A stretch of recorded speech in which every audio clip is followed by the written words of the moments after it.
Jessica Martinez adjusted her navy blazer as she stood in the parking lot of Sterling Tech Solutions in downtown Seattle. The glass and steel building reflected the overcast sky, typical for a Thursday afternoon in October. She clutched an insulated bag containing homemade enchiladas, her husband Daniel's favorite comfort food. Today marked their 4th wedding anniversary, and she wanted to surprise him at work. Daniel Carter worked as the chief technology officer at Sterling Tech, a rapidly growing cybersecurity firm. His days were long and demanding, often stretching past 8 p.m., but he always made time to ask about her work at the Seattle Children's Hospital, where she served as a pediatric nurse in the oncology ward. Her shift had ended at 2 p.m., giving her a window to visit before his usual evening rush. The lobby was modern and sleek, with chrome fixtures and abstract art adorning the walls. Jessica approached the security desk, where a middle-aged woman with red-framed glasses sat monitoring multiple screens. "Good afternoon," Jessica said warmly. "I'm here to see Daniel Carter on the 7th floor." The security guard, whose badge identified her as Patricia Morgan, looked up with a pleasant smile that quickly faded into confusion. "Daniel Carter? You mean our CTO?" "Yes, that's right. I'm his wife, Jessica. I wanted to surprise him." Patricia's expression shifted to something between amusement and concern. "Ma'am, I see Mrs. Carter almost every day. She has a permanent access badge, and you're definitely not her." Jessica's stomach dropped. "I'm sorry, what? There must be some mistake. I'm Daniel Carter's wife.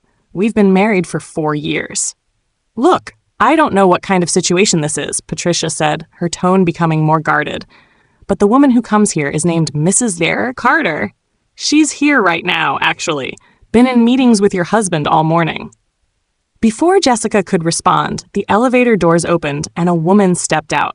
She was tall, probably 5'9", with auburn hair styled in a sophisticated twist. She wore a charcoal gray pantsuit that screamed expensive and carried a leather briefcase that matched her heels. The woman had an air of confidence that commanded attention. Jessica recognized her immediately from the wedding photos Daniel kept in a box in the garage. It was Rachel Montgomery, Daniel's ex-wife from his first marriage that ended 6 years ago. "Ms. Rachel, see you tomorrow morning," Patricia called out cheerfully. "Of course, Patricia. Please let Daniel know I'll have the encryption protocols ready by then." Rachel's voice was smooth and professional. She walked past Jessica without a glance, her heels clicking authoritatively against the marble floor. Jessica stood frozen, her mind racing. Why was Daniel's ex-wife here every day? Why did the security guard think she was Daniel's current wife? And what encryption protocols was she working on? Jessica's hands trembled slightly as she turned back to Patricia. "I apologize for the confusion. I must have the wrong company. Could you direct me to the Starbucks on the corner?" Patricia, looking relieved, provided directions. Jessica left the building quickly, her heart pounding. Instead of going to Starbucks, she walked to a bench in the small park across the street, positioning herself where she could observe the building's entrance without being obvious. She pulled out her phone and scrolled through her recent conversations with Daniel. Nothing seemed unusual. His texts were affectionate and normal. "Love you, Jess. Late meeting tonight. Don't wait up. Can't wait to celebrate our anniversary this weekend. You're the best thing that ever happened to me." But now those messages took on a different tone. What meetings was he having? And with whom? Jessica thought back to what she knew about Daniel's first marriage. They had met 7 years ago at a technology conference in Austin. By then, Daniel was already divorced. He'd told her that his marriage to Rachel had ended amicably after 3 years because they wanted different things. Rachel had been focused on her career in cybersecurity consulting, traveling constantly, while Daniel wanted to settle down and start a family. They had no children, and the divorce had been quick and clean. He'd never mentioned that Rachel still worked with him. He'd never mentioned seeing her at all. Jessica waited for nearly an hour, watching employees come and go. Finally, she saw Daniel emerge from the building with a group of men in suits. He was laughing at something one of them said, looking relaxed and confident. She loved that about him, how he could make people feel at ease. She considered approaching him right there, but decided against it. She needed time to think. to understand what was happening before confronting him. That evening, Daniel arrived home at 9:15 p.m., carrying his laptop bag and looking exhausted. "Hey, beautiful," he said, kissing her forehead. "Sorry I'm so late. Back-to-back meetings all day about the new government contract." "Government contract?" Jessica asked, trying to keep her voice neutral. "Yeah, it's huge. If we land it, Sterling Tech could triple in size." He loosened his tie and headed to the kitchen. "Something smells amazing." "I made enchiladas earlier. I was going to bring them to your office, but I changed my mind." Daniel paused, turning to look at her. "You were going to come to the office? Why didn't you?" "Like I said, I changed my mind. Figured you were too busy." "Well, I appreciate the thought. These meetings have been intense." He grabbed a plate and served himself. "The technical requirements for this contract are insane. We're having to bring in outside consultants." "What kind of consultants?" Jessica asked carefully. "Cybersecurity experts, people with government clearance and specialized encryption experience." He took a bite and closed his eyes. "God, this is good. I needed this." Jessica watched him eat, noting how easily the explanation rolled off his tongue. "Outside consultants. Not my ex-wife, who everyone thinks is my current wife." "Daniel," she started, then hesitated. "Do you ever work with people from your past? Like, from before we met?" He looked at her curiously. "What do you mean?" "Just wondering. You've been in tech for so long. Seems like you'd run into old colleagues or whatever." "Sometimes," he said slowly. "It's a small industry in Seattle. Why do you ask?" "No reason. Just making conversation." Daniel studied her face for a moment, then shrugged. "You okay? You seem tense." "Just tired. Long shift at the hospital. We lost a patient today, 6-year-old with leukemia." His expression immediately softened. "Jess, I'm so sorry. Come here." He pulled her into a hug, and she let herself sink into his embrace. He smelled like coffee and the sandalwood cologne she'd given him for his birthday. This was her husband, the man who held her when she cried about work, who made her laugh with terrible dad jokes, who talked about having kids and growing old together. But he was also the man who hadn't told her his ex-wife worked at his company, the man whose security guard thought Rachel was his wife. That night, Jessica barely slept. She kept replaying Patricia's words. "I see Mrs. Carter almost every day." How long had this been going on? And why keep it secret? The next morning, after Daniel left for work at 7:30 a.m., Jessica called the hospital and took a personal day. She'd never done this before, but she needed answers. At 10 a.m., she returned to Sterling Tech. This time, she dressed more professionally, wearing slacks and a blouse, and carried a clipboard to look official. She entered through a side entrance she'd noticed yesterday, one that led to a coffee shop on the ground floor. The coffee shop had internal access to the building's lobby. She ordered a latte and sat at a table near the interior windows, where she could see the elevators and the main entrance. At 10:45, Rachel arrived, this time wearing a burgundy dress and carrying the same designer briefcase. She waved at Patricia, who buzzed her through without checking ID. Jessica waited 5 minutes, then approached a different security guard at the desk, a young man who looked barely out of college. "Excuse me," she said, putting on her most professional voice. "I have an 11 o'clock meeting with the HR department about a potential position. My name is Jessica Martinez." The young guard, whose badge read Trevor, looked uncertain. "Let me call up and verify." "Of course." He made the call, spoke briefly, then hung up. "They don't have you on the schedule, but they said to come up to the 4th floor and check in with the reception desk there." "Thank you so much." Jessica took the elevator to the 4th floor, but bypassed HR entirely. Instead, she found the stairwell and climbed to the 7th floor, where she knew Daniel's office was located. She'd been here once before, about 2 years ago, for a company holiday party.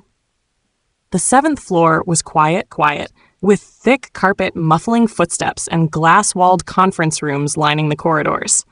She peered around a corner and spotted Daniel's office at the end of the hall. The door was open, and she could see him inside, talking on the phone. Jessica's heart raced. She felt like a spy in a movie, hiding and watching. This wasn't who she was. She was honest, straightforward. But the alternative, asking directly and possibly being lied to again, felt worse. She pulled out her phone and pretended to text while keeping an eye on Daniel's office. After a few minutes, he hung up the phone and stood, grabbing a folder from his desk. He headed down the hallway toward the conference rooms. Jessica followed at a distance, ducking into a break room when he glanced back. Through the break room window, she watched him enter a large conference room where several people were already seated. And there, at the head of the table, was Rachel. The conference room had glass walls, so Jessica could see inside without hearing the conversation. Rachel was presenting something on a large monitor, pointing to what looked like network diagrams and code. Daniel sat to her right, nodding and occasionally interjecting. The other people in the room, about 6 men and women in business attire, took notes and asked questions. The meeting lasted 90 minutes. Jessica watched from various vantage points, Martinez, moving between the break room, the hallway, and an empty office.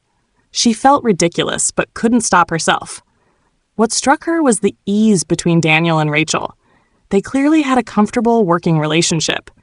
At one point, Rachel made a joke, and Daniel laughed, that genuine laugh she loved.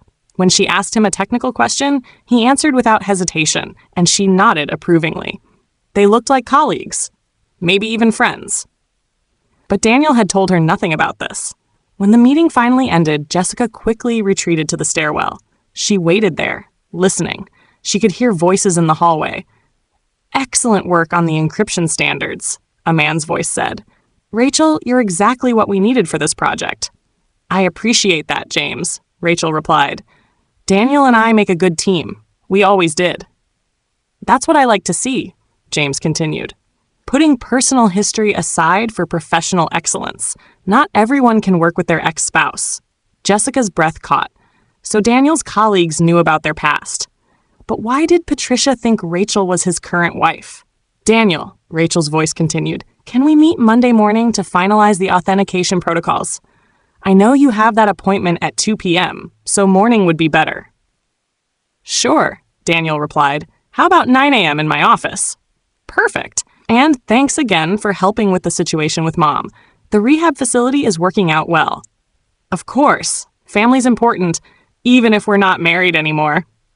Jessica pressed herself against the stairwell wall, processing this new information. Daniel was helping Rachel with her mother? What situation? What rehab facility? The voices faded as people dispersed. Jessica waited another 10 minutes, then carefully made her way back to the stairwell and down to the lobby. She left through the coffee shop exit, her mind spinning with questions. At home, she pulled out her laptop and began searching. She found Rachel Montgomery's LinkedIn profile easily. It listed her as an independent cybersecurity consultant, specializing in government contracts and encryption systems. Her resume was impressive. Degrees from MIT, certifications in multiple security frameworks, contracts with major tech companies and government agencies. Her personal life was harder to research. There was no mention of family, no social media presence beyond professional networking. The only personal detail Jessica found was in an old article from 6 years ago about women in cybersecurity. Rachel had mentioned being divorced and focusing on her career. Jessica dug deeper and found a legal notice from 5 months ago about a conservatorship case. Helen Montgomery, age 67, had been placed under the conservatorship of her daughter, Rachel Montgomery, due to advanced Alzheimer's disease. The filing indicated that Helen was being moved to a specialized memory care facility. So Rachel's mother had Alzheimer's. And apparently, Daniel was helping with this somehow. Jessica thought about her own mother, who had died from breast cancer when Jessica was 23. She remembered how devastating that had been, how she'd leaned on Daniel during that time. They'd only been dating for 6 months, but he'd been there for every hospital visit, every difficult conversation. If Rachel was going through something similar with her mother, it made sense that she might reach out to someone she trusted, even an ex-husband. But why wouldn't Daniel tell Jessica about any of this? That evening, Daniel came home at 8 p.m., earlier than usual. He carried a bouquet of sunflowers, Jessica's favorite. "Happy anniversary. A couple days late," he said, presenting the flowers with a sheepish smile. "I know I've been swamped at work. Want to go out tomorrow night? I made reservations at Altura." Altura was an expensive, exclusive restaurant. Daniel had proposed to her there 4 years ago. "That sounds lovely," Jessica said, taking the flowers. Thank you. You're welcome. He kissed her softly. I'm sorry I've been so distracted lately. This government contract is consuming everything. Jessica took a breath. This was her chance to ask directly. Daniel, who exactly are you working with on this contract? He paused just for a second. Our whole senior team, plus some outside consultants like I mentioned. Anyone I know? Another pause. What do you mean? I mean, are you working with anyone from your past, old colleagues, or whatever? Daniel's expression shifted. Jess, what's going on? You asked me this yesterday, too. I'm just curious about your work. You never really talk about it. Because it's boring. Firewalls and encryption and compliance regulations. You work with kids fighting cancer. That's meaningful. My work is just technical. But it matters to you. Of course it matters. He ran a hand through his dark hair, a gesture she recognized as frustration. Look, I'm under a lot of pressure right now. This contract could make or break the company. Can we not dissect my work relationships? I'm not dissecting anything. I'm asking a simple question. Daniel sighed heavily. Fine. Yes, I'm working with Rachel, my ex-wife. She's one of the best cybersecurity consultants in the region, and we need the best for this project. Are you satisfied? The words hung in the air between them. Jessica felt a strange mix of vindication and hurt. He'd finally admitted it, but only after she'd pushed. Why didn't you tell me before? She asked quietly. Because I knew you'd react like this. Getting weird about it. I'm not getting weird. I'm asking why you kept it secret. I didn't keep it secret. I just didn't advertise it. He loosened his tie irritably. Rachel and I work together sometimes. We're both professionals. It doesn't mean anything. How long has she been working on this project? About 5 months? 5 months? Jessica's voice rose slightly. You've been working with your ex-wife every day for 5 months and didn't think to mention it? Not every day. Just when the project requires it. The security guard at your building thinks she's your wife, Daniel. Silence. Daniel's face paled slightly. You went to my office yesterday to surprise you for our anniversary, but I got a surprise instead. He closed his eyes. Jessica. Why does the security guard think Rachel is Mrs. Carter? Daniel walked to the couch and sat down heavily. Because when Rachel started working with us, I didn't correct people's assumptions. Some of the security staff remembered her from years ago when we were married. They saw her coming and going and assumed, I don't know what they assumed. You didn't correct them? For 5 months? It wasn't relevant. What does it matter what the security guard thinks? It matters because you're lying by omission. You're letting people believe something that isn't true. I'm not letting anyone believe anything. I'm just not making my personal life everyone's business. He looked at her, his blue eyes tired. Jess, there's nothing going on between Rachel and me. We're working together. That's it. Then why hide it? Because of this, he gestured between them. Because I knew you'd make it into something it's not. Jessica felt tears prick her eyes but refused to let them fall. Making it into something? Daniel, I've been your wife for 4 years. 4 years. Don't I deserve honesty? You have my honesty. I'm telling you now. Only because I found out and confronted you. They stared at each other, the gulf between them suddenly feeling vast. I'm going to bed. Jessica finally said, I have an early shift tomorrow. Jess, wait. But she was already walking to their bedroom, closing the door behind her. She didn't sleep much that night. Daniel stayed in the living room, and she could hear the TV playing quietly until past midnight. When she finally drifted off, her dreams were troubled, filled with glass buildings and conference rooms and a red-haired woman who looked at her with pity. The next morning, Daniel was gone before she woke up. He'd left a note on the kitchen counter. I'm sorry. We'll talk tonight. I love you. Jessica crumpled the note and threw it in the trash. At work, she couldn't focus.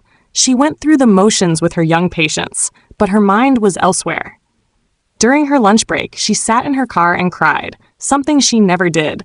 She was supposed to be the strong one, the one who held it together. Her phone buzzed. A text from Daniel. Reservations still on for tonight? Want to talk properly. She stared at the message for a long time before responding. Okay. That evening, she dressed carefully in a navy blue dress Daniel had always liked. She did her makeup and tried to look like everything was normal, but nothing felt normal. Daniel picked her up at 7 p.m. He looked handsome in a dark suit, his hair freshly cut. He opened the car door for her, something he always did. At Altura, they were seated at a quiet table in the corner. The restaurant was elegant, with soft lighting and attentive service. Daniel ordered wine, and they sat in awkward silence until it arrived. "I'm sorry," he finally said.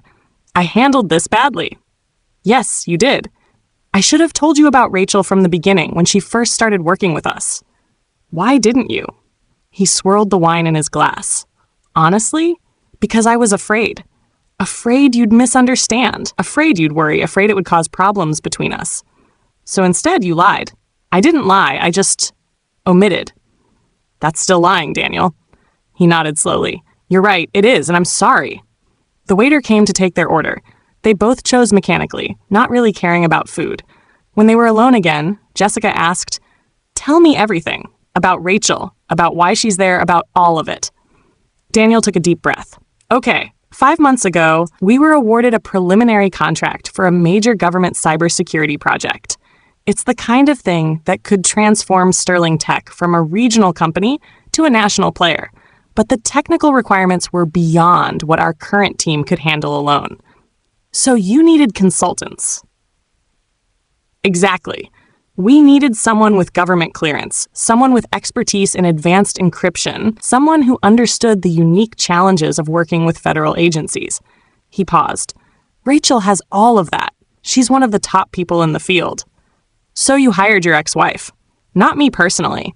My COO, James, suggested her. He'd worked with her on a previous project and knew her capabilities. When he proposed bringing her in, I hesitated, for exactly this reason. But James made a good point. Our personal history shouldn't prevent the company from getting the best talent." Jessica considered this. It made sense, logically, but emotionally it still stung. "Okay," she said. "So she came on as a consultant. Why not tell me?" "At first, I thought it would just be a few weeks. She'd come in, do her part, and leave. But the project kept expanding. The requirements kept changing, and Rachel became more integral to the team." He met her eyes. "By the time I realized she was going to be around long-term, it felt like I'd waited too long to tell you, like bringing it up would make it seem like a bigger deal than it was." "But it is a big deal, Daniel. Your ex-wife is at your office every day. The security guard thinks she's your wife. How is that not a big deal?" "The security guard thing, that's my fault. Patricia has worked there for years. She remembers Rachel from when we were married. When Rachel started coming around again, Patricia made assumptions. I should have corrected her, but it seemed awkward. And honestly, I didn't think it mattered what Patricia thought. It matters because it's dishonest. You're living a double life at work where people think you're someone you're not." "I'm not living a double life." His voice was firm. "Everyone who matters knows I'm married to you. James knows. My team knows. The only people who might be confused are some of the security and building staff, and I'll correct that on Monday." Their food arrived. Neither of them had much appetite. "Is there anything else?" Jessica asked. "Anything else you haven't told me?" Daniel hesitated, and Jessica's heart sank. "Rachel's mother has Alzheimer's," he said quietly. "Advanced stage. She's in a memory care facility." "I know. I found the legal notices online." He looked surprised. "You researched this?" "I researched Rachel. After I saw her at your building, I needed to understand what was going on." "Jessica?" "Just tell me the rest." Daniel sighed. "Rachel's mother, Helen, was always kind to me when we were married. She treated me like a son. When Rachel and I divorced, Helen was one of the people I actually missed. She sent me Christmas cards every year, even after the divorce." "That's nice. But what does it have to do with now?" 2 years ago, Helen started showing signs of dementia. Rachel was overseas on a consulting job when Helen had a medical emergency. The hospital couldn't reach Rachel, but they found my number in Helen's phone under emergency contacts. I'd never updated it after the divorce. Jessica felt a pang of sympathy despite herself. "I went to the hospital," Daniel continued. "I sat with Helen until Rachel could get a flight back. And after that, Rachel asked if I'd mind staying on as a backup contact, just in case. I said yes. Why didn't you tell me this? Because we'd only been married a year at that point, and I didn't think it was relevant. It was just an emergency contact. I didn't expect to actually be called. But you were. 6 months ago, yes, Helen had a fall at her home and was hospitalized. Rachel was in a secure facility in Virginia, working on a classified project. She couldn't leave immediately. The hospital called me. I went. Jessica processed this. And then what? Helen needed surgery. She was confused and scared. I stayed with her until Rachel arrived the next day. After that, it became clear that Helen couldn't live alone anymore. Rachel started looking into memory care facilities.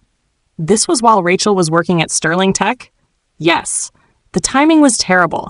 She was trying to manage this huge project at work while dealing with her mother's illness. She was exhausted, overwhelmed. He paused. I offered to help. Help how? Research facilities, visit places with her, handle some of the paperwork. The memory care facility that Helen's in now costs about $8,000 a month. Rachel's doing well financially, but it's still a strain. I loaned her some money to cover the first few months while she reorganized her finances. Jessica felt like she'd been punched. You loaned your ex-wife money? For her sick mother?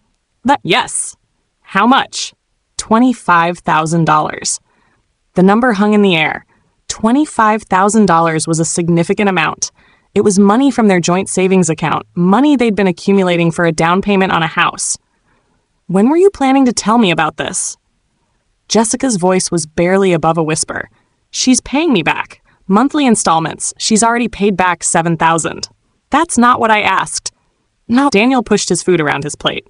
I know. And I don't have a good answer. I should have told you immediately, but I knew how it would look. How it would look? Daniel, you gave $25,000 of our money to your ex-wife without telling me. That's not about how it looks. That's about trust, about partnership, about honesty. You're right. I know you're right. Do you? Because from where I'm sitting, it seems like you have a whole relationship with Rachel that I know nothing about. Working together every day, helping with her mother, lending money, keeping secrets. When do I fit into your life? Jess, you are my life. Then why do I feel like I'm competing with your past? The waiter appeared, asking if everything was okay with the food. They both assured him it was fine, though neither had eaten much. When they were alone again, Daniel reached across the table and took Jessica's hand. I love you. Only you. Rachel is part of my past, and yes, circumstances have brought us back into each other's orbits.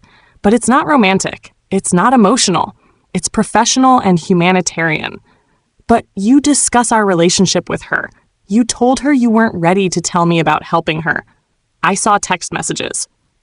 Daniel's eyes widened. You went through my phone? Yes, I did. After I saw you with her, after the security guard told me she was your wife, after you kept secrets from me, yes, I looked at your phone. And I found messages between you two discussing me, like I'm some obstacle you have to navigate around. He pulled his hand back. Jessica, that's a violation of privacy. And lying to your wife for 5 months isn't? They were both silent, the impasse clear. Finally, Jessica spoke. I can't do this here. I want to go home. They barely spoke during the drive. At home, Daniel tried to initiate conversation, but Jessica went straight to the bedroom and changed into comfortable clothes. When she came out, Daniel was sitting on the couch, looking defeated. What do you want me to do? He asked. I want you to be honest, completely honest. No more secrets, no more omissions, no more half-truths. Okay, what do you want to know? Everything. Start from the beginning. And so he did. For the next 2 hours, Daniel told her everything about how Rachel had reached out when she heard about the Sterling Tech contract, about their first awkward meeting in 5 years, about how professional and competent she'd been, about the moment he realized she'd be working there long-term and his failure to tell Jessica. He told her about Helen's illness, about the heartbreaking visits to the memory care facility, about Rachel's grief and exhaustion, about his decision to help financially, knowing it was a risk, but feeling it was the right thing to do. He told her about the times Rachel had mentioned Jessica, asking if Daniel's new wife knew about their work relationship, expressing concern about causing problems in his marriage. She's been worried about this the whole time, Daniel said. She suggested several times that I should tell you that the secrecy would only make things worse. She was right. Jessica absorbed all of this. It painted a different picture than she'd imagined. Not a malicious conspiracy, but a series of small decisions and omissions that had snowballed into something much bigger. "I need to meet her," Jessica finally said. Daniel looked uncertain. "Rachel?" "Yes. If she's going to be part of your work life, if you're going to be helping her with her mother, then I need to know her. Not as your ex-wife, but as a person."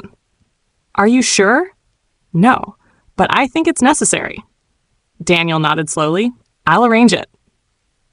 The meeting was set for Sunday afternoon at a neutral location, a quiet cafe called The Watershed in the Ballard neighborhood. Jessica dressed casually in jeans and a sweater, not wanting to seem like she was trying too hard. Rachel was already there when they arrived, sitting at a corner table with a cup of tea. She stood when she saw them, and Jessica got her first close-up view of Daniel's ex-wife. Rachel was beautiful, there was no denying it. But up close, Jessica could also see the fatigue around her eyes, the worry lines on her forehead. This was a woman under stress. "Jessica," Rachel said, extending her hand, "thank you for meeting me. I know this must be uncomfortable." "It is," Jessica replied honestly, shaking her hand. "But necessary, I think." They all sat down. An awkward silence followed until Rachel broke it. "I owe you an apology," she said, looking directly at Jessica. "I've been working with Daniel for months, and I should have insisted he tell you from the start. I knew it was wrong to keep it quiet, but I let him convince me it was better this way. I was wrong." Jessica was surprised by the directness. "Why did you let him convince you?" "Because it was easier," Rachel admitted. "Because I was overwhelmed with my mother's illness and this enormous work project, and I didn't want to add complications to Daniel's life. But that was cowardly. You deserved to know." Jessica studied her. There was no artifice in Rachel's expression, no hidden agenda, just exhaustion and genuine remorse. "Tell me about your mother," Jessica said. Rachel's face softened. "She's the strongest person I know, or was. Alzheimer's is cruel. It takes away everything that makes a person who they are." She paused. "Mom was a literature professor. She could recite Yeats and Dickinson from memory. Now she can't remember my name half the time." "I'm sorry. That must be devastating." "It is. And Daniel has been incredibly kind through all of it. More kind than I deserve, honestly." "Why do you say that?" Rachel glanced at Daniel, then back at Jessica. "Because when we were married, I wasn't a very good wife. I was obsessed with my career, always traveling, never making him a priority. He wanted a family, stability. I wanted promotions and international contracts. We divorced because I chose work over him." This was different from what Daniel had told Jessica. He'd always portrayed the divorce as mutual, about different life goals. But Rachel's version suggested more pain, more failure on her part. "And now?" Jessica asked. "Now I'm paying for those choices. I have the career I wanted, but I'm alone. Mom is sick, and I have no siblings, no partner to help shoulder the burden. Daniel could have told me to handle it myself. He had every right to, but he didn't." Jessica looked at her husband, seeing him through Rachel's eyes. A good man, a kind man, the same man she'd fallen in love with. "I'm not trying to take him from you," Rachel continued. "I know how this looks. The ex-wife constantly around, working together, sharing history. But I promise you, my feelings for Daniel are respect and gratitude, nothing more. I had my chance with him and I blew it. I know that." "But you're still in his life?" Jessica said quietly. "For work, yes, and because of Mom. But that doesn't have to be threatening, unless you let it be." They talked for another hour. Rachel explained the government project, making it less mysterious and intimidating. She showed Jessica pictures of Helen, stories from before the illness. She talked about her new life, the lessons learned, the regrets carried. By the end, Jessica didn't like Rachel exactly, but she understood her. And more importantly, she didn't feel threatened by her. On the drive home, Daniel was quiet. "What are you thinking?" Jessica asked. "That I'm lucky. Lucky to have you willing to work through this. Lucky that Rachel was honest with you. Just lucky. I'm still hurt, Daniel. The lies, the secrets, the money you gave her without asking me first. That doesn't go away just because we had a nice conversation." "I know, and I'll spend however long it takes earning back your trust." Jessica nodded. Trust was earned, not given. And Daniel had a lot of earning to do. Over the next few weeks, things slowly improved. Daniel made a point of telling Jessica about his workdays, including his interactions with Rachel. He corrected the security staff at Sterling Tech and was making sure everyone knew Jessica was his wife. He showed her the financial records of Rachel's loan repayment, keeping everything transparent. Jessica visited Sterling Tech again, this time walking through the front door without fear. Patricia greeted her warmly, apologizing for the confusion. Daniel gave her a tour of the office, introduced her to his colleagues, showed her where he spent his days. The government contract moved forward. Rachel's expertise proved crucial. And Sterling Tech won the bid. It was a massive victory for the company. At the celebration party, Jessica found herself talking with Rachel in a corner of the ballroom. "Thank you," Rachel said unexpectedly. "For what?" "For not making this impossible. For being mature enough to understand that life is complicated. Not many women would have handled this as gracefully as you have." Jessica smiled wryly. "I didn't handle it gracefully at first. I followed you, checked Daniel's phone, imagined all sorts of conspiracies. That's normal. I would have done the same thing." They watched Daniel across the room, laughing with James and the rest of the team. "He really loves you," Rachel said. "I can see it in how he talks about you, how his face lights up when you call. I never gave him that, but you do." Jessica felt a surge of emotion. "Thank you for saying that. It's the truth, and I hope we can be friends, or at least friendly, because I think you're someone worth knowing." Over the next several months, an unexpected friendship did develop. Rachel introduced Jessica to her world of cybersecurity, and Jessica shared stories from the hospital that reminded Rachel there was more to life than code and contracts. They visited Helen together sometimes. The older woman had good days and bad days. On her good days, she called Jessica the new one, with a warm smile, and told stories about Daniel as a younger man. On bad days, she didn't recognize anyone. One particularly difficult visit, Helen became agitated and confused. Rachel tried to calm her, but Helen kept asking for someone named Richard, her late husband. "Mom, Dad's gone. Remember? He passed away 10 years ago," Rachel said gently, tears in her eyes. But Helen just became more upset, demanding to see Richard, insisting he was supposed to pick her up. Jessica stepped in. "Mrs. Montgomery, Richard had to step out, but he asked us to keep you company until he gets back. Would you like to tell us about him while we wait?" Helen's agitation eased. She began sharing memories of her late husband, stories from their 50 years together. Rachel looked at Jessica gratefully, mouthing, "Thank you." Later in the parking lot, Rachel broke down crying. "I can't do this anymore. I can't keep watching her fade away." Jessica hugged her, letting her cry. "You're not alone. Daniel and I are here. We'll help however we can." And they did. Daniel continued to assist with the facility payments until Rachel's finances stabilized. Jessica, with her nursing background, helped navigate the medical aspects of Helen's care, coordinating with doctors and understanding treatment options. When Helen passed away peacefully in her sleep 8 months after Jessica first met Rachel, it was Jessica who sat with Rachel at the hospital, holding her hand while she said goodbye. At the funeral, Rachel gave a beautiful eulogy about her mother's life as a professor, a wife, a mother, about the poetry she loved and the students she inspired, about the grace with which she'd faced her final illness. Afterward, at the reception, Rachel approached Jessica and Daniel together. "I want to thank you both for everything. The money, the support, the friendship. I couldn't have gotten through this without you." "That's what family does," Jessica said simply. Rachel's eyes filled with tears. "Family? Not in the traditional sense, but family nonetheless. The kind you choose." 6 months after Helen's death, Rachel met someone. His name was Marcus Chen, a software engineer she'd worked with on a previous project. He was kind and funny, and when Rachel introduced him to Jessica and Daniel at a dinner party, the affection between them was obvious. "Finally," Daniel joked, "someone else to handle Rachel's terrible puns." "Hey," Rachel protested, "my puns are excellent." "They're really not," Marcus said, grinning at her. Jessica watched them together and felt genuinely happy for Rachel. She deserved this happiness, deserved someone who appreciated her. A year later, Rachel and Marcus got engaged. The engagement party was small and intimate, held at Rachel's apartment. Jessica and Daniel were among the first invited. "I want to ask you something," Rachel said to Jessica privately in the kitchen, "and please feel free to say no." "Okay." Would you be one of my bridesmaids? I know it's unconventional, the ex-wife and the current wife, but you've become one of my closest friends, and I'd be honored if you'd stand with me.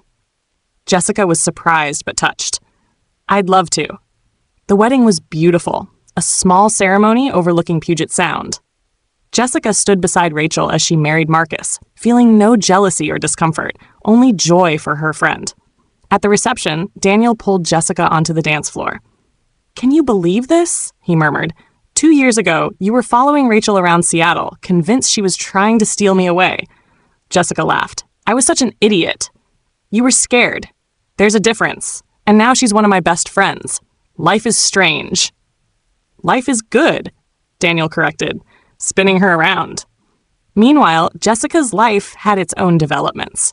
She'd been promoted to head nurse of the pediatric oncology ward, a position with more responsibility but also more impact. She was making a real difference in the lives of sick children and their families.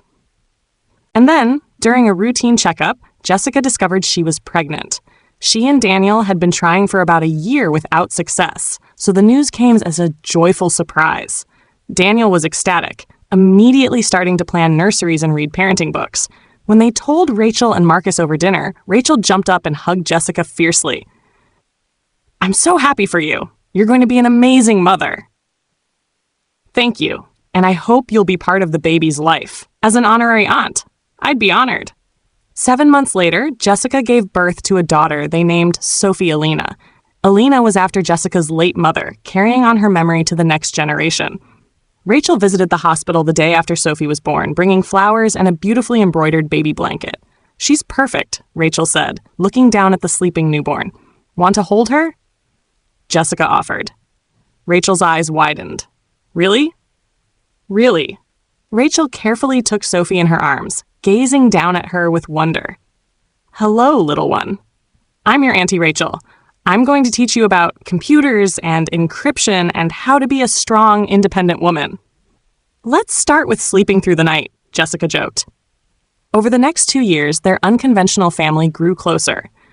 Rachel and Marcus were regular visitors, attending Sophie's first birthday party, her first Halloween in a pumpkin costume, her first Christmas where she actually understood presents. Marcus turned out to be a natural with children, getting down on the floor to play with Sophie's blocks and reading her stories in different voices. Rachel was more awkward but deeply devoted, showering Sophie with educational toys and books. Then, Rachel announced she was pregnant. The news came during a backyard barbecue at Jessica and Daniel's house. Rachel and Marcus had been trying for a while, dealing with fertility challenges, so the pregnancy was especially meaningful. I'm terrified, Rachel admitted to Jessica later when the men were playing with Sophie on the swing set. I've never been good at the nurturing stuff. What if I'm a terrible mother? You won't be, Jessica assured her. You'll be different from me, and that's okay. Every parent brings something unique. Your child will be lucky to have you. Can I ask you something? Rachel said hesitantly. Of course. Would you be willing to be there when the baby comes? I know it's asking a lot, but you're a nurse and you're my friend, and I trust you. Jessica was moved. I'd be honored. 8 months later, at 3 a.m. on a Tuesday, Jessica's phone rang. It was Marcus, slightly panicked. Rachel's in labor. We're heading to Swedish Medical Center. Jessica was there within 40 minutes. She found Rachel in a birthing suite, Marcus holding her hand, both looking excited and terrified. You came, Rachel said, relief evident in her voice. Of course I came. Jessica stayed through the entire labor, coaching Rachel through contractions, offering encouragement, being a calm presence in the chaos. When Rachel's son was born, a healthy 8-pound baby boy they named Henry, Jessica was one of the first to hold him. Welcome to the world, Henry, she whispered. Rachel, exhausted but radiant, looked at Jessica with tears streaming down her face. Thank you for everything, for being here, for forgiving Daniel and me for our mistakes, for becoming my friend. I don't know what I did to deserve you in my life. You were honest when it mattered, Jessica said simply, and you trusted me enough to let me in. As Jessica held baby Henry with Rachel resting and Marcus taking photos, she thought about the journey that had brought them all to this moment. The suspicion and fear that had nearly destroyed her marriage, the courage it had taken to confront the truth. the grace required to forgive and move forward. She thought about the woman she'd been 2 years ago, hiding in stairwells and following people, convinced her husband was betraying her. And the woman she was now, standing in a hospital room holding her friend's newborn son, part of a family she'd never imagined. Life had a funny way of working out.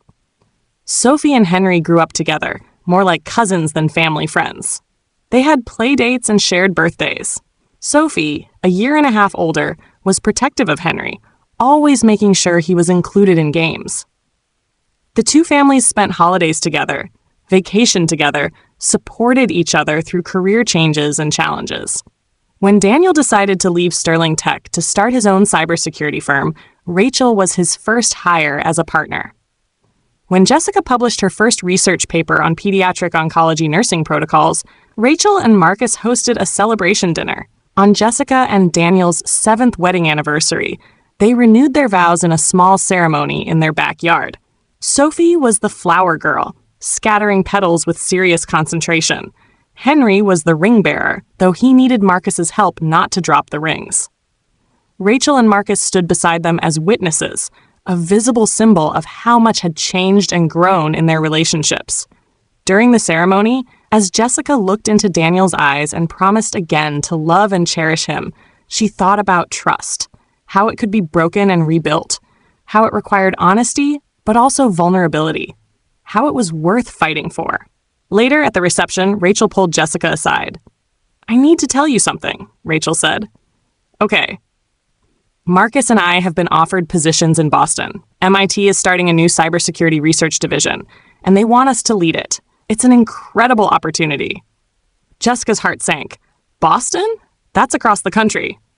I know, and we're torn. The opportunity is amazing, but leaving you guys, leaving this... Rachel gestured to the party, to Daniel and Marcus laughing together, to Sophie and Henry chasing each other around the yard. This family we've built, I don't know if any job is worth that. What are you leaning toward? Rachel sighed. Honestly, 2 years ago, I would have jumped at this without hesitation. Career first, everything else second. That's who I was. But now, I have Henry, I have Marcus, I have you and Daniel and Sophie. I have a life, not just a career, and I'm not sure I want to give that up. What does Marcus think? He says it's my decision, that he'll support whatever I choose, which is sweet but not helpful. Jessica took her hand. Rachel, I can't tell you what to do. This is your life, your career, your family, but I can tell you that whatever you decide will still be family. Distance doesn't change that. You mean that? Absolutely. If you go to Boston, we'll visit. We'll video call. Sophie and Henry will write each other letters. And when you come back for holidays, it'll be like no time has passed. Rachel's eyes filled with tears. How did I get so lucky to have you as a friend? The feeling is mutual. In the end, Rachel and Marcus decided to stay in Seattle. The MIT opportunity was tempting, but they couldn't imagine leaving the life they'd built. Rachel negotiated a hybrid consulting arrangement with MIT, traveling to Boston quarterly but maintaining her base in Seattle. It was the best of both worlds, career advancement without sacrificing family. 3 years later, Jessica and Daniel welcomed a second child, a son they named Christopher. By now, their family gatherings had grown to include other friends and colleagues. The lines between Daniel's ex-wife's family and our family had blurred into irrelevance. On Christopher's first birthday, as Jessica watched their backyard full of people they loved, she caught Rachel's eye across the crowd. Rachel smiled and raised her glass in a silent toast. Jessica returned the gesture, filled with gratitude for the unexpected journey that had brought them all together. That night, after all the guests had left and the children were asleep, Jessica and Daniel sat on their back porch, enjoying the quiet. Do you ever think about how close we came to losing all of this? Jessica asked. What do you mean? 2 years into our marriage, I was convinced you were having an affair with Rachel.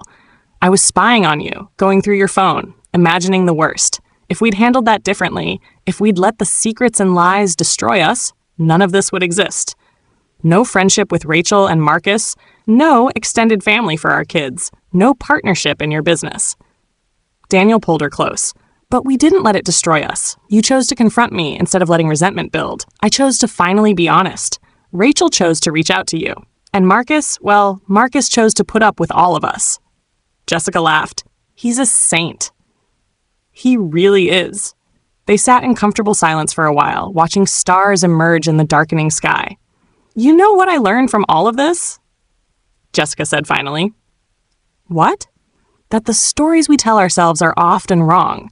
I convinced myself that Rachel was a threat, that Daniel was betraying me, that I needed to protect my marriage from external forces. But the real threat wasn't Rachel. It was the lack of communication between us. The secrets and assumptions and fears we let grow in the dark. Very philosophical, Daniel teased gently. I'm serious. When I think about how much energy I wasted being jealous and suspicious when I could have just asked you directly from the start. To be fair, I should have told you from the start. Yes, you should have. But I also should have trusted you enough to have that conversation. Instead, I jumped to conclusions and made myself miserable. Daniel kissed the top of her head. Well, we both learned from it, and we're better for it now. Do you think Sophie and Christopher will ever understand how weird our family is? Jessica wondered. That Auntie Rachel used to be married to Daddy? They'll understand that families come in all shapes and sizes, that love isn't limited or competitive, that the people who matter are the ones who show up when it counts. When did you become so wise? I married a smart woman. Some of it rubbed off. A few years later, when Sophie was 7 and starting to ask more complex questions about relationships and family, she came to Jessica with a puzzled expression. Mommy, Emily at school says it's weird that Daddy used to be married to Auntie Rachel. She says ex-husbands and ex-wives are supposed to hate each other. Jessica sat down with her daughter, choosing her words carefully. Emily's not wrong that some people who get divorced don't stay friends. Sometimes relationships end badly, with hurt feelings and anger. But sometimes two people realize they're not right for each other as husband and wife, but they're still good people who care about each other. Like Daddy and Auntie Rachel? Exactly. They tried being married, and it didn't work out. But they're both kind people, so when they saw each other again years later, they were able to be friends. And then Daddy and I got married, and I got to be friends with Auntie Rachel too. Did you ever feel weird about it? Jessica smiled. At first, yes. I didn't understand why Daddy was spending time with someone he used to be married to. It scared me a little. What changed? I met Auntie Rachel and realized she wasn't trying to take Daddy away from me. She was just someone who needed help with her sick mom, and Daddy was kind enough to help her. And then Auntie Rachel and I became friends because we liked each other, not just because of Daddy. Sophie thought about this. So even though she was Daddy's wife first, she can still be our family now? Absolutely. Family isn't just about who you're related to by blood or marriage. It's about who you choose to love and support. And we chose Auntie Rachel and Uncle Marcus and Henry, just like they chose us. I think that's nice, Sophie decided. Emily's family is just her mom and dad and her brother, but we have lots more people who love us. That's exactly right. That conversation stayed with Jessica for a long time. Through the innocence of a child's perspective, she saw the truth of what they'd built. A family based not on obligation or tradition, but on choice and love and commitment to each other's well-being. When Henry was 6, he had a health scare that turned out to be nothing serious, but terrified Rachel and Marcus. Jessica was at the hospital within hours, using her medical knowledge to help interpret doctors' reports and navigate the healthcare system. I don't know what we'd do without you, Rachel said, exhausted from worry. You'd be fine, but you don't have to do it alone. That's the thing, though. Before you and Daniel, I did everything alone. I thought that was strength, independence, but really it was just loneliness dressed up as self-sufficiency. And now I know that true strength is letting people in, accepting help, building connections that can weather anything. Jessica hugged her friend. We're going to weather a lot together, good times and bad. Promise? Promise. They did weather a lot together over the years, career setbacks and triumphs, health scares and celebrations, the ordinary struggles of raising children, and the extraordinary moments that made it all worthwhile. When Sophie was 10 and Christopher was 7, they started asking more questions about their unusual family structure. Jessica and Daniel decided it was time for a fuller explanation. They gathered both kids on the couch one evening and explained everything. How Daddy and Auntie Rachel had been married long before Mommy came into the picture. How they divorced but remained friends. How Mommy had initially been confused and worried when Auntie Rachel started working with Daddy. How they'd all worked through it together and become a family. "So you thought Auntie Rachel was trying to steal Daddy?" Sophie asked, wide-eyed. "I didn't know what to think," Jessica admitted. "I was scared and confused. But instead of staying scared, I decided to meet her and understand what was really happening." "That was brave," Christopher said. "It didn't feel brave at the time. It felt scary, but sometimes doing the right thing is scary." "I'm glad you did it," Sophie said, "because Auntie Rachel and Uncle Marcus and Henry are the best." "We think so too," Daniel agreed. Years continued to pass. The children grew. Sophie became interested in medicine like her mother, volunteering at the hospital during summers. Christopher showed an aptitude for computers like his father and Uncle Marcus. Henry, the youngest of the three, was artistic and gentle, always drawing and creating. The families celebrated milestones together: Sophie's middle school graduation, Christopher's first soccer trophy, Henry's art show at his elementary school. They took beach vacations together, camping trips, city explorations. Rachel's cybersecurity firm grew, eventually employing over 50 people. Daniel's company partnered with hers on several major projects. Jessica published more research and became a sought-after speaker on pediatric oncology nursing. Marcus wrote a book about ethical artificial intelligence that became a bestseller. Rachel joked that he was the celebrity of their group now. On Jessica and Daniel's 15th wedding anniversary, they threw a big party. The backyard was filled with colleagues, friends, and family. Sophie, now 13, helped set up decorations. Christopher, 10, was in charge of music. Henry, 8, created a beautiful banner that read, "Happy Anniversary" in rainbow letters. During the party, Rachel stood up to give a toast. 15 years ago, she began, Jessica and Daniel got married. I wasn't at that wedding. I was just the ex-wife, part of Daniel's past. But today, I stand here as part of their present and their future. Not because of my history with Daniel, but because of the friendship I've built with both of them. She looked at Jessica. "Jessica, when you first discovered I was working with Daniel, you had every right to be angry, to be threatened, to demand that he cut ties with me. Many women would have, but you chose a different path. You chose curiosity over judgment, conversation over confrontation, friendship over competition." Jessica felt tears pricking her eyes. "You taught me something important," Rachel continued, "that love isn't a finite resource. That opening your heart to new people doesn't diminish the love you have for others, it multiplies it. Because of your generosity and openness, our children have grown up in a family defined not by blood or marriage certificates, but by love and chosen connection." She raised her glass. "To Jessica and Daniel, to 15 years of marriage, and to the many more years of friendship between all of us." Everyone raised their glasses and cheered. Later, as the party wound down and the children played in the dimming light, Jessica found herself standing next to Rachel, watching their kids together. "Remember when you followed me to that cafe?" Rachel asked, smiling. "Oh God, don't remind me. I was such a disaster." "You were scared. There's a difference." "I was convinced Henry, I thought he was Daniel's secret son." Rachel laughed. "I still can't believe you thought that. Though I suppose the resemblance between Marcus and Daniel is striking. People still comment on it. It's uncanny. Henry looks exactly like Daniel did in his childhood photos. Marcus's family has strong genes, apparently." They watched in comfortable silence as Sophie helped Henry reach the monkey bars, as Christopher kicked a soccer ball with Marcus. "Do you ever regret it?" Jessica asked suddenly. "Regret what?" "Staying in Seattle instead of taking the MIT position. You could have been running a major research division. Instead, you're here, splitting time between consulting projects." Rachel considered the question. "Sometimes I wonder what that path would have looked like. But then I come to gatherings like this, and I see Henry playing with his best friends, and I see the life Marcus and I have built, and I know I made the right choice. Career success is hollow without people to share it with." "That's very wise."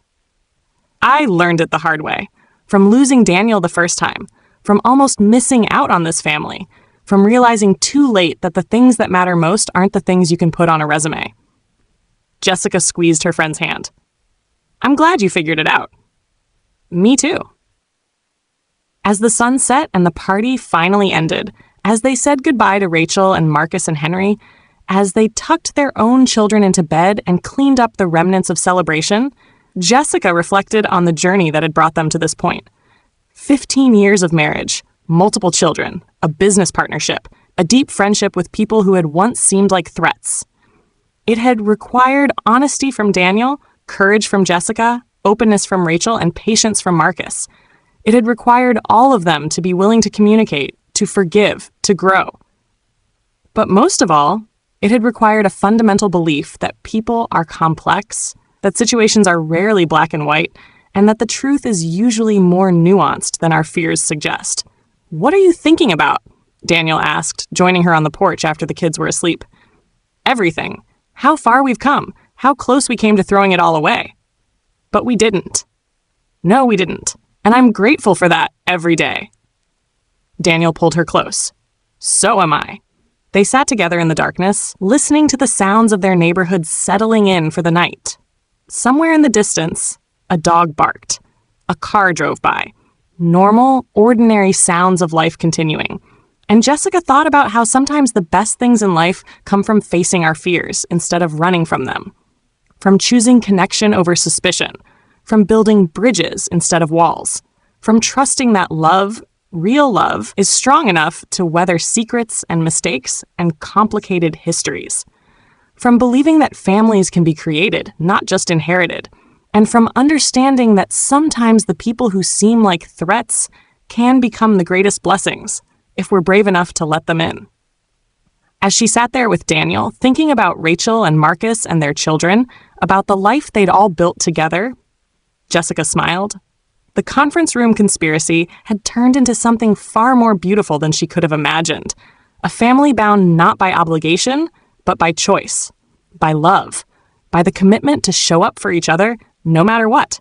And that, Jessica thought, was worth more than all the secrets and suspicions and fears she'd carried in the beginning.